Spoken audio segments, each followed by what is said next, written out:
Lionel Froissart qualifie Stroll d'autiste sur TPF. La violence. Il va se prendre une shitstorm, yo-yo. La séquence a beaucoup fait réagir sur les réseaux sociaux. Le journaliste français Lionel Froissart qui commentait la course autrichienne aux côtés de Gaëtan Vigneron sur RTBF F1 TV. L'incident s'est produit au 43e des 71 tours du Grand Prix alors que le pilote canadien occupait la 10e place. Froissart a fait la sortie suivante. On comprend qu'Aston Martin veuille le garder Vettel parce qu'il faut quand même quelqu'un qui comprenne quelque chose aux voitures dans cette écurie. Après un petit rire de Vigneron, il ajoute « Ce n'est pas l'autiste Lance Stroll qui va leur expliquer ». Après cette saillie, le commentateur attitré de la RTBF, Gaëtan Vigneron, l'a timidement recadré. « Oh, vous y allez fort, hein ?»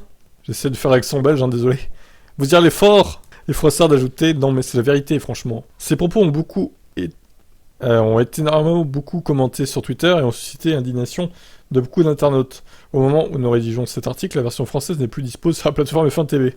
Nous ignorons s'il y a un rapport avec ce dérapage. Je pense que oui, c'est en rapport, hein, effectivement. Eh bien écoutez, moi j'ai le son en question, je vais vous faire écouter, sans l'image évidemment. Martin veuille le garder parce que quand même quelqu'un qui comprend quelque chose aux voitures dans cette écurie. Non mais c'est pas Lance Stroll, l'autiste, qui va leur vous y allez fort, hein, vous y allez fort. Mais non mais c'est la vérité, franchement... Et il fait une belle course, hein, ici, il est 10e. Hein, ouais, magnifique. Magnifique. Voilà, donc cette version a été censurée par F1 TV. La censure fait rage. Bon, c'est vrai qu'il y va un peu fort. Bon, alors Stroll, c'est vrai que c'est pas le meilleur pilote du plateau. Hein. Après, le traité d'autiste, je sais pas, c'est peut-être un peu excessif. Donc voilà. Bon, une chose est sûre, à mon avis, Froissart, il sera pas réinvité sur la RTBF, hein, de sitôt. Tu viens de te griller. Allez, ciao ciao. Alors, aucune plainte n'a été reçue concernant les agressions et harcèlements qui ont été apparemment vécus par certaines personnes au Grand Prix d'Autriche. La police n'a pas été prévenue de divers incidents ayant émaillé le Grand Prix d'Autriche. De nombreux fans s'étaient plaints du comportement inapproprié de certains éléments du public, mais aucune suite n'a hélas été donnée. Bien évidemment, ça ne remet pas en cause l'accusation portée à ces fans. Elle souligne simplement qu'il est très compliqué de lutter à long terme contre des incidents qui se déroulent de manière inattendue et ne durent pas dans le temps, pour lesquels c'est très compliqué de prouver la culpabilité des accusés. Bah, à moins d'avoir fait des vidéos, etc., oui, c'est parole contre parole, en fait, là. Le porte-parole de la police locale, Christophe Grill, révèle qu'il n'y a pas eu d'incident reporté à ces agents. Avec plus de 300 000 visiteurs, c'était étonnamment calme. Il n'y a pas eu d'incident majeur. La police n'était pas présente sur le site, la sécurité étant assurée par des sociétés privées. Néanmoins, Eric Wolf, alors il n'y a pas de lien de parenté avec Toto, hein, du coup, le directeur du Red Bull Ring, explique que le circuit ne peut pas se porter garant de tous les spectateurs. Nous ne pouvons pas être tenus responsables du comportement de tous les visiteurs, mais c'est une honte qu'apparemment tous les fans n'aient pas bénéficié d'une bonne éducation. Wolf a également déclaré au journal Courier, je sais pas comment on dit, que le circuit allait travailler avec la F1 et la FIA à ce sujet. Les incidents seront traités en étroite collaboration avec la FIA au cours des prochains jours et des prochaines semaines, mais nous n'allons pas parler d'hypothèses. Nous allons d'abord travailler sur la question. Le porte-parole de la police a déclaré à l'agence de presse APA qu'aucune plainte officielle n'avait été déposée. Il n'y a pas eu de plainte pour agression sexuelle. Les campings étaient encore occupés. Après la fermeture des bars à 2h du matin, tout s'est déroulé comme prévu. Le directeur du Grand Prix des Pays-Bas, Jan Lammers, a déclaré qu'il était vivement intéressé par les résultats de toute enquête menée par les autorités de la F1. Et la F1. Il y avait 60 000 fans néerlandais. On se demande donc combien se sont mal comportés. Est-ce que c'est 5 000, 10 000 ou plus ? Pendant notre Grand Prix, je m'attends à ce que les bons fans gardent les mauvais en échec. Mais je veux aussi faire appel à la responsabilité personnelle des gens et à leur bon sens. C'est terrible, c'est antisocial et immoral. Vous parlez des fans de Verstappen ici, donc le nom de Max est associé à cette mauvaise conduite. Donc si vous vous comportez d'une manière ou d'une autre, dont Max a honte, alors vous êtes juste trop stupide pour comprendre. Voilà, c'est bien ce qu'il a dit là, Jan Lammers.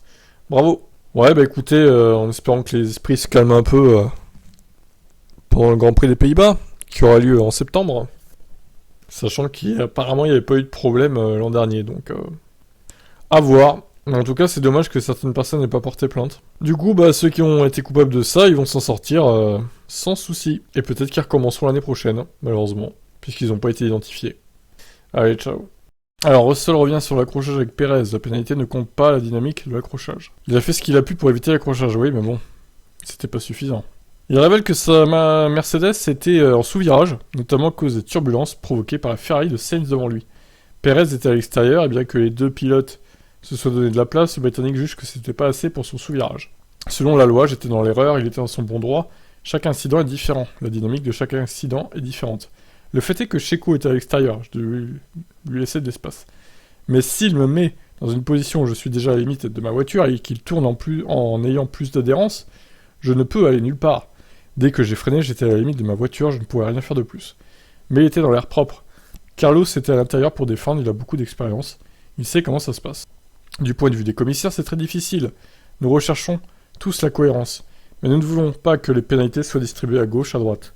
Nous devons travailler plus étroitement ensemble pour que nous soyons tous sur la même longueur d'onde. Toto Wolff, directeur de Mercedes, juge que les images montrent que Russell a fait tout ce qu'il pouvait pour éviter l'accrochage. Je suis évidemment très partial, mais je n'aurais pas dit que c'était la faute de George. Oui, bah évidemment, c'est son pilote. Il avait le volant au maximum vers l'intérieur, et je n'aurais pas pénalisé ça. J'ai essayé d'avoir une perspective neutre, mais peut-être que si j'étais de l'autre côté de la barrière, je verrais les choses différemment. Bah oui, bien sûr. Chez Red Bull, ils vont évidemment accuser Russell. Bien que Marco a reconnu, comme on a vu hier, que Perez n'avait pas dépassé là non plus, parce qu'ils avaient dit dans l'équipe, ne tentez pas un dépassement à ce virage-là, ça sert à rien à l'extérieur. Vous passerez pas, bon bah... Perez n'a pas écouté, et puis voilà, quoi. C'était l'abandon quelques tours plus tard, n'arrivant pas à remonter, je pense que sa voiture était un peu abîmée quand même. Mais elle est solide, hein, la Mercedes, hein, putain.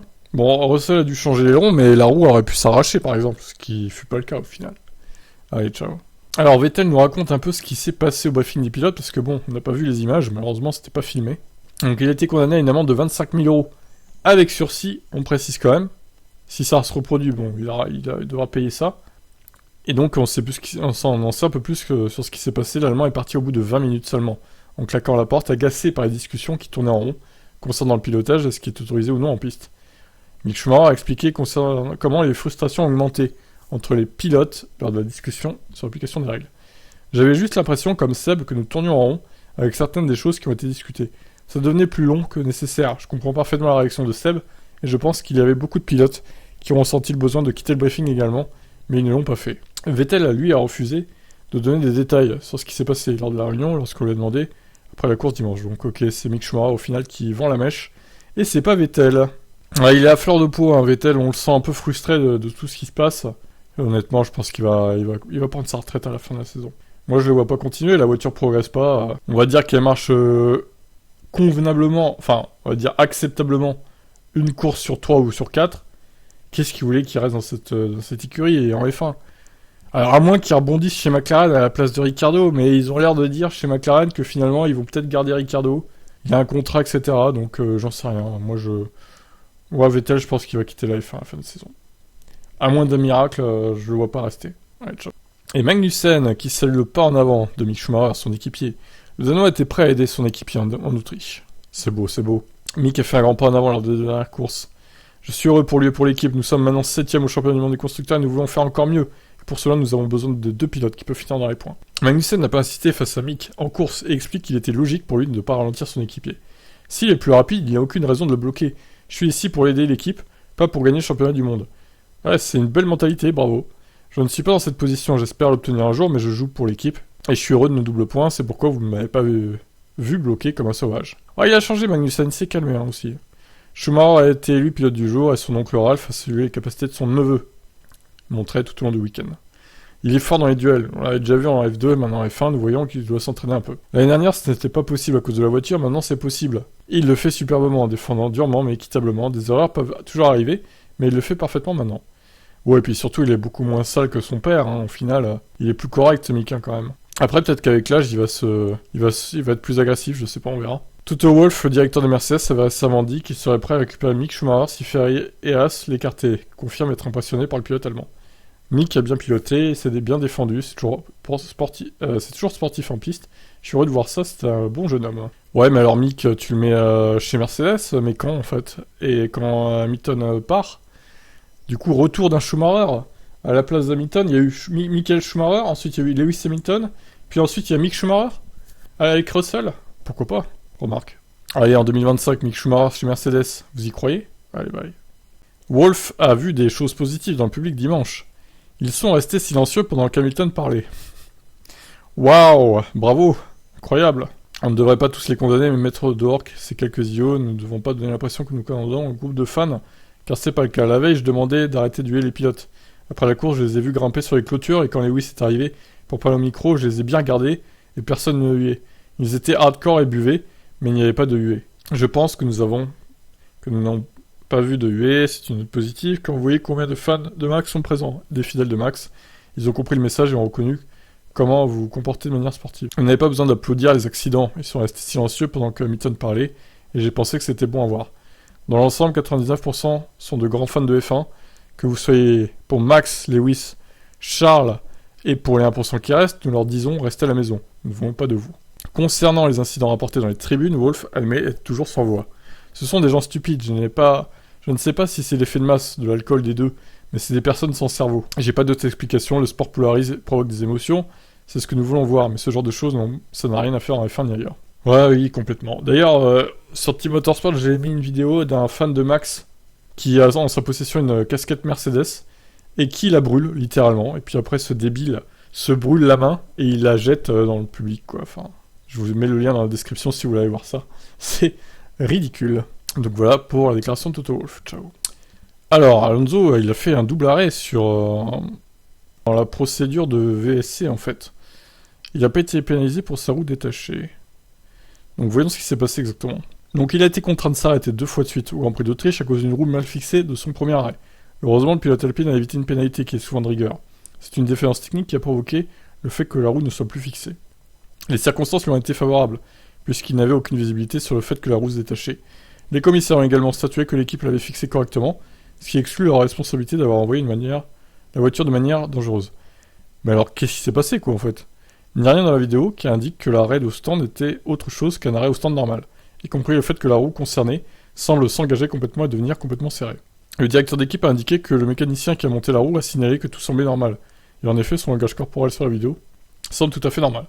Tout semble aller bien jusqu'au 3e virage, où la roue se désengage légèrement de la voiture, très peu. C'est le moment où Alonso a expliqué ressentir une vibration.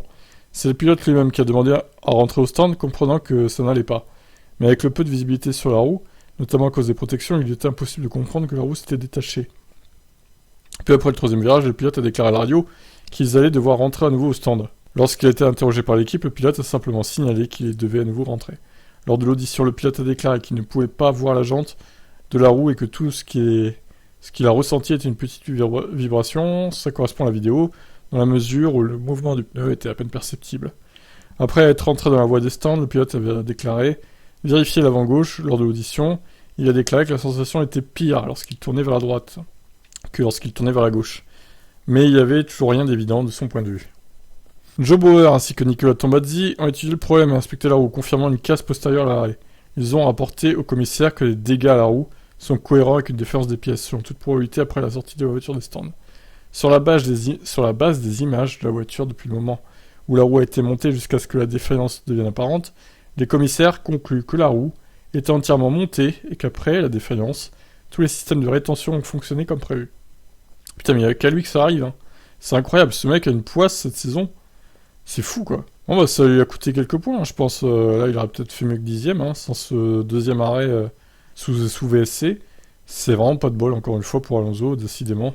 On dirait que la poisse revient pour l'Espagnol. Ciao, ciao. Et les pilotes n'ont pas été gênés par la fumée orange de Spielberg. Verstappen demande aux fans de ne jeter aucun fumigène. Ouais, bon, et ça s'est calmé. Alors, au départ, par contre, les fumigènes, c'était abusé. Il y avait même des gens dans les tribunes, ils voyaient rien. Ils voyaient que du orange.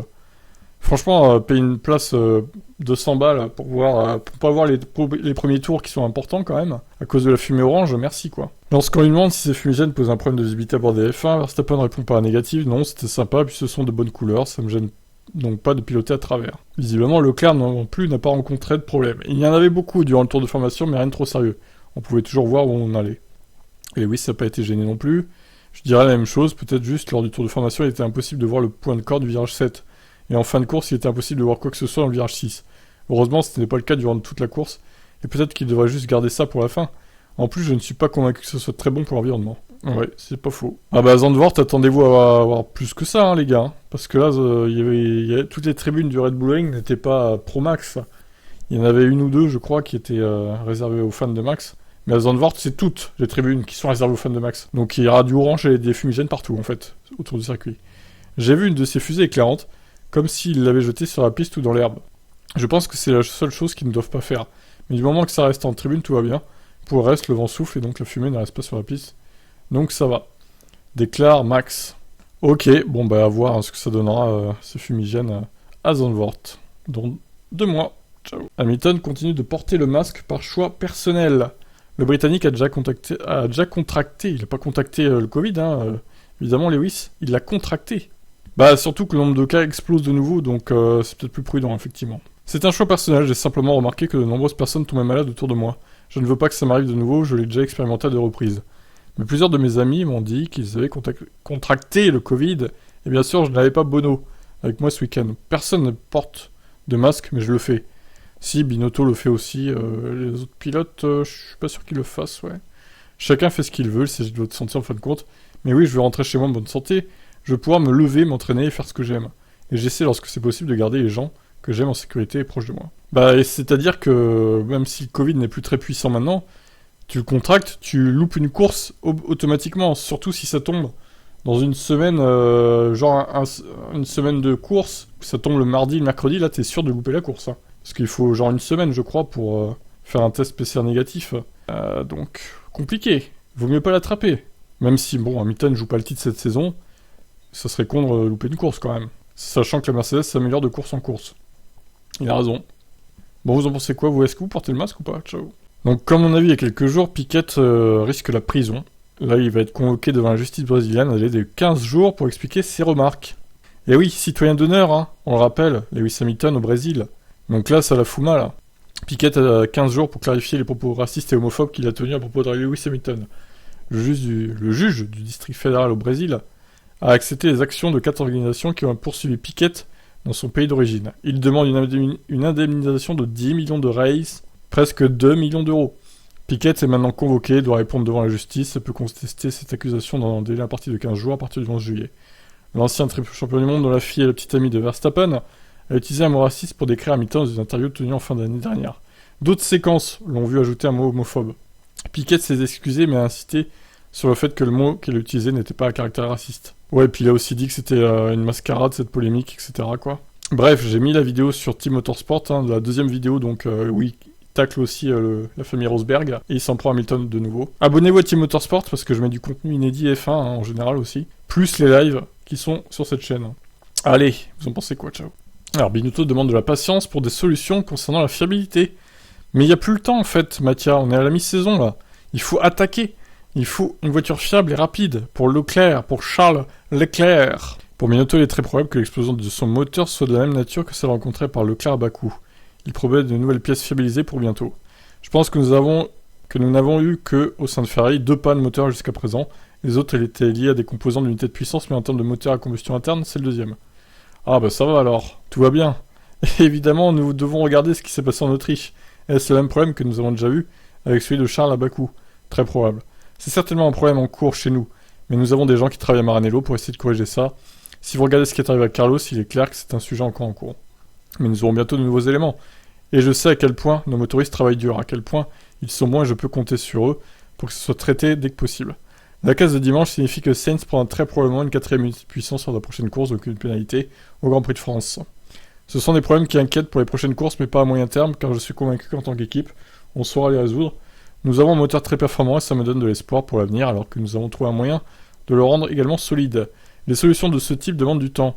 Il faut concevoir de nouveaux composants, les produire, les homologuer pour la fiabilité. Quelques semaines ne suffisent pas. À court terme, nous essaierons de gérer ça en termes de kilométrage avec les moteurs déjà introduits. Ouais, alors bon. Justement, niveau kilométrage, je suis pas sûr que les moteurs Ferrari soient très endurants non plus, donc c'est un risque. Est-ce qu'il vaut pas mieux se prendre une pénale de 10 places? D'ailleurs, je crois savoir que Leclerc a déjà eu sa pénale de 10 places là. Donc techniquement, il n'y aurait plus que des pénales de 5 places, il me semble, si c'est comme l'année dernière, pour les prochains trucs de moteur. Donc c'est à réfléchir, à la limite, 5 places c'est pas énorme. Hein. C'est ce qu'avait fait Mercedes avec Hamilton l'année dernière, avec Bottas aussi. Et au final, 5 places c'est vite rattrapé quand t'as une fusée comme une Ferrari, ou une Red Bull, ou une Mercedes l'année dernière. Donc bon, à réfléchir chez Ferrari. Mais en tout cas, c'est très inquiétant, parce que là, elle a bien cramé la voiture de Sainz, et Leclerc, il a eu chaud avec son truc de pédale, là. Bon, je vous laisse commenter, ciao. Alors, l'abruti du jour, au Red Bull Ring, un fan de Max qui arbore une casquette Mercedes qui y met le feu et qui se brûle juste après le karma dans ta gueule. Allez. Elle est tout content de brûler sa casquette. Et là... Ah, ah regardez, incroyable, hein, la casquette Mercedes en feu. On voit bien que c'est une casquette Mercedes. Il est souriant, hein, ce monsieur. Très content de sa connerie. Et là... Ah, ça crame. Quel abruti, sérieux. C'est donc ça, les fans de Max Verstappen, vous brûlez des casquettes Mercedes. Et moi, si je faisais pareil, je filmais ma main avec la casquette de Max Verstappen, je vais la brûler, je vais mettre sur YouTube. Pensez quoi? Non, ça ferait le buzz, non? Ah là là, incroyable. Quel manque de respect quand même. Je vous laisse commenter ça. Ciao. Les médias italiens demandent à Ferrari de nommer Leclerc, pilote numéro 1. Ah oui, ça serait pas mal, hein, effectivement. Ferrari ne gâche pas ce titre mondial, peut-on lire, dans la Gazzetta dello Sport, qui ajoute que maintenant la hiérarchie est plus claire, en référence à l'abandon de Sainz. La Corriere della Sera, un autre journal italien, y est aussi allé de son commentaire. S'il y avait le moindre doute, les chiffres montrent que Leclerc est l'homme sur qui parier pour le championnat du monde. Un comeback sera difficile, mais avec les perfs vus sur le Bull Ring, nous devons y croire, même si le danger lié à la fiabilité reste omniprésent. Sur ce dernier point, Binotto lui-même ne cachait pas son inquiétude, le tout en admettant qu'il n'y aurait pas de solution simple. Nous ne pouvons pas faire ça en quelques semaines, on doit gérer notre ensemble de moteurs pour le court terme. Si Verstappen a donc été battu par Leclerc en Autriche, son père Jos ne s'inquiète pas du tout pour la suite. La deuxième place n'est pas si mal. Bien sûr, vous voulez toujours gagner, mais parfois c'est pas possible. Nous pouvons être satisfaits après une telle course, Ferrari a simplement été plus rapide cette fois-ci, mais nous ne pouvons pas nous plaindre. Ok, Jos. Donc voilà, écoutez, est-ce que Charles Leclerc doit être nommé P1 chez Ferrari? Moi je le crois. Alors on va regarder combien il y a d'écart de points avec Sainz, hein. Évidemment c'est pas très représentatif parce que le pauvre Sainz il a abandonné en Autriche, mais bon, encore une fois il aurait fini derrière Leclerc en Autriche, donc il aurait repris des points automatiquement. Bon là il y a combien? Il y a quand même 37 points d'écart entre Leclerc et Sainz. Ah ouais non là, il y a une victoire et demie, les gars. Désolé hein, Sainz c'est terrible, mais bon, t'es moins fort que Leclerc cette saison, il faut quand même le reconnaître. Hein. En plus les deux ont un nombre d'abandons égal. Donc, pour moi... Enfin, Sainz en a un de plus, du coup. Parce que là, il y a eu les points de la sprint. Ouais, Sainz en a un de plus quand même. Ok, bon. Mais bon, désolé, hein, globalement, c'est Leclerc qui est devant Sainz. Et rien qu'à Silverstone, si on repart là-dessus, c'est Leclerc qui devait gagner, pas Sainz, encore une fois. Donc, je crois qu'ils se sont assez bouffés de points, les deux Ferrari. Maintenant, il faut faire le choix du P1. Vous en pensez quoi? Ciao. Michael Masi quitte définitivement la FIA 5 mois après sa destitution. Non! Mon Dieu! Je suis tellement déçu. Ah là là. Donc aujourd'hui, la FIA a annoncé son départ. La FIA confirme que Michael Masi a décidé de quitter la FIA et de déménager en Australie pour se rapprocher de sa famille. Il a supervisé une période de 3 ans en tant que directeur de course de Formule 1 de la FIA et délégué de la sécurité après le soudain décès de Charlie Whiting en 2019, exerçant les nombreuses fonctions qui lui ont été confiées de manière professionnelle et dévouée. La FIA le remercie pour son engagement et lui souhaite le meilleur pour l'avenir. Masi n'a donné aucune interview depuis Abu Dhabi 2021. Donc voilà, Michael qui est, je pense qu'il veut passer à autre chose en fait. Il veut oublier tout ça, tout le monde du sport auto. Peut-être qu'il va se reconvertir dans autre chose, hein, qui sait, en Australie. Bon, c'est peut-être mieux comme ça, j'ai envie de dire. Peut-être qu'il reçoit trop de pression, etc. Je pense qu'il veut se couper de ce monde-là et puis vivre une vie tranquille. Et on le comprend bien. Allez, je vous laisse commenter. Est-ce que vous êtes triste de cette nouvelle? Ciao. Allô. Ferrari presse Haas pour renégocier avec Schumacher, mais Steiner veut rester le maître du temps pour le contrat. Oui, alors c'est vrai qu'il y a eu pas mal de progression hein, pour Mick Schumacher depuis le début de saison. Maintenant, il faut quand même se calmer. Cette progression va peut-être stopper. Il va peut-être repartir dans ses travers dans les courses qui arrivent. Je pense que Gunther se dit qu'il faut peut-être garder sous pression Mick Schumacher pour lui éviter de redescendre en perf. C'est peut-être que comme ça qu'il est bon en fait, Mick Schumacher, c'est sous pression. Nous ne parlons jamais de prolongation de contrat chez Haas avant la pause estivale, rappelle Gunther. Je ne vous le cache pas, certaines personnes chez Ferrari ont hâte que les discussions commencent, mais nous le faisons selon notre calendrier, pas parce que les gens le demandent. Pour Haas, l'accord avec Schumacher est aussi problématique, et pas seulement parce qu'il est si étroitement lié au partenariat technique avec Ferrari. Son nom de famille a une longue histoire en F1, mais ça peut aussi devenir un handicap si ça ne fonctionne pas. Si nous ne voulons plus de lui, parce que ça ne fonctionne pas, on va se faire insulter par de nombreux fans. Pour le moment, ça fonctionne, et maintenant, On doit stabiliser ça. Je pense que Mick a encore plus de potentiel et ça fait partie du jeu que les choses deviennent parfois inconfortables lorsque vous voulez le découvrir. Mais quel genre de chef d'équipe serais-je si je ne poussais pas mon pilote? Ouais, clairement, donc il se dit... Je vais le garder un petit peu sous pression, histoire qu'il continue ses bonnes choses. Et on verra plus tard pour le contrat. Hein, Mick? Bon, c'est ça, hein. En même temps, est-ce qu'il a pas forcément tort, hein? Franchement, Gunther doit réagir comme ça. Voilà, pour ça, je vous laisse commenter. Ciao. Ralf Schumacher affirme qu'il a été plus rapide avec sa Williams de 2003 qu'avec la F1 2022. Il a fait une petite démo donc ce week-end en Autriche. Il a retrouvé sa Williams de 2003 dont le moteur V10 BMW avait été un peu calmé, passant de 950 à 850 chevaux. Ça n'a pas empêché l'Allemand de montrer qu'il était toujours en forme lors des tours de démonstration. Même si les temps au tour n'ont pas été officiellement enregistrés, certains ont affirmé que le pilote de 47 ans avait été clairement plus rapide que les monoplaces de maintenant.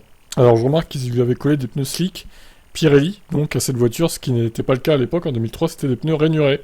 Lorsqu'on lui a demandé d'expliquer cette anomalie, comment une F1 de près de 20 ans pouvait plus vite qu'une F1 2022, les voitures actuelles, il a répondu, pèsent près de 200 kg de plus que la Williams que j'avais. Et il y a ce bruit magique du V10. L'hybride de la sécurité, voilà ce qui rend les voitures si lourdes aujourd'hui. Ah bah ça c'est évident. Donc la pole en 2003, elle avait été faite en 091, tandis que Montoya avait fait tourner la Williams en 093. Ralf Schumacher avait signé le meilleur temps en course, 10-2.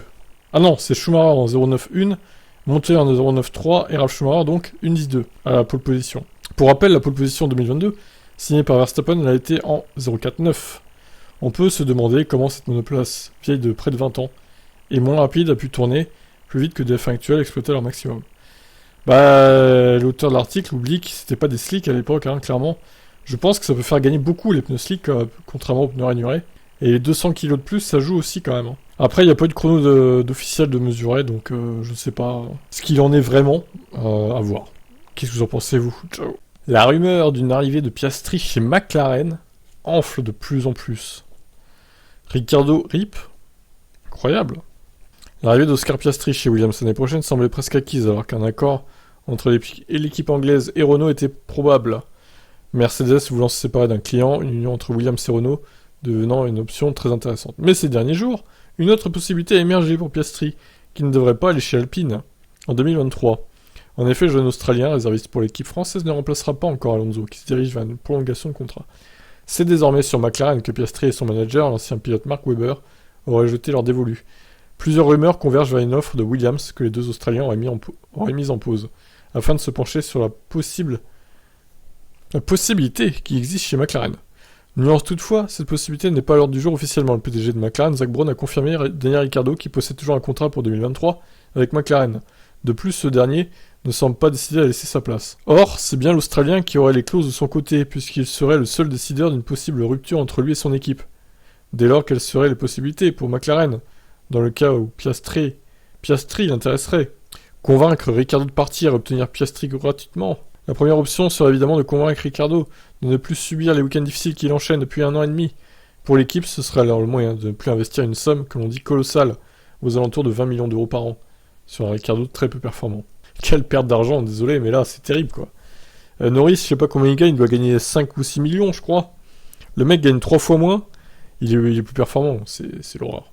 L'équipe de Woking aurait néanmoins besoin d'arguments solides pour convaincre Ricciardo. McLaren peut toutefois avoir des arguments, même s'il est peu probable que le numéro 3 décide de réduire son salaire en cours de contrat.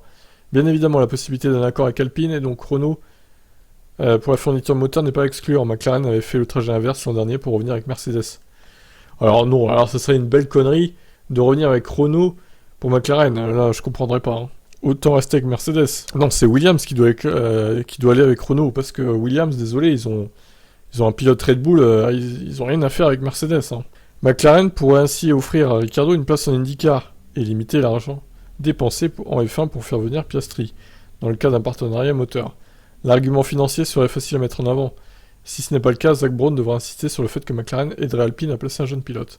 S'il y parvient, ça lui permettrait de bénéficier d'un pilote de F1 et d'un pilote d'IndyCar pour l'actuel tarif de son pilote F1. Mais tout ça dépendra évidemment de la décision de Ricciardo, qui ne sera pas forcément intéressé à l'idée de s'exiler outre-Atlantique, ni par une toute autre solution que celle d'honorer son contrat.